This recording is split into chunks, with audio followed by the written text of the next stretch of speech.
விடுதலை சிறுத்தைகளின் முழக்கங்களை புரிந்து கொள்கிற தகுதி படைத்தவர்கள் கூட இங்கே மிகவும் குறைவுதான் என்று நான் நினைக்கிறேன். அதனால்தான் பொத்தாம் பொதுவிலே அந்த கட்சியும் இந்த கட்சியும் சாதி கட்சி தான் என்று சில மூடர்கள் முட்டாள்கள் கூறிக்கொண்டிருக்கிறார்கள். அந்த கட்சியும் இந்த கட்சியும் எப்படி சாதி கட்சி ஆகும்? திருமாவளவன் சாதி வாழ்க என்று சொல்கிறானா? விடுதலை சிறுத்தைகள் எங்கள் சாதி, ஆண்ட சாதி, அந்த சாதி, இந்த சாதி, அக்கினி சட்டியில் பிறந்த சாதி என்றெல்லாம் கூறுகிறார்களா? அக்கினி சட்டியில் இருந்தே பிறக்கிற போது ஏன் அக்கினி வெயிலை உங்களால் தாங்க முடியவில்லை என்ற கேள்வி பிறக்கிறது. அக்கினி சட்டியில் பிறந்தவர்களுக்கு அக்கினி நட்சத்திரத்தையே தாங்க முடியவில்லை. அப்படி வீராப்பு பேசுகிற இயக்கமா விடுதலை சிறுத்தைகள் கட்சி?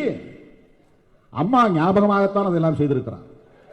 அக்கினி சட்டியில் பிறந்தவர்களே, அக்கினி வெயில் அதிகமாக திருச்சிராப்பள்ளியில் தான் அடிக்கிறது என்று எங்களுக்கு ஆய்வு தகவல்கள் கூறுகின்றன. ஆகவே நீங்கள் அங்கேயே கொஞ்ச நாள் இருந்து அந்த அக்கினியின் சுகத்தை அனுபவியுங்கள் என்றுதான் அம்மா ஆணையிட்டு இருக்கிறார்.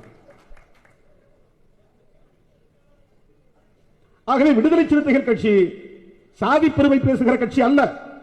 தலைவர்களாலேயே புரிந்து கொள்ள முடியவில்லை, மக்கள் எப்படி புரிந்து கொள்வார்கள்? தமிழ்நாட்டில் இருக்கிற தலைவர்களுக்கே கொள்கை புரிதலில் இவ்வளவு பெரிய குழப்பம் இருக்கிறது.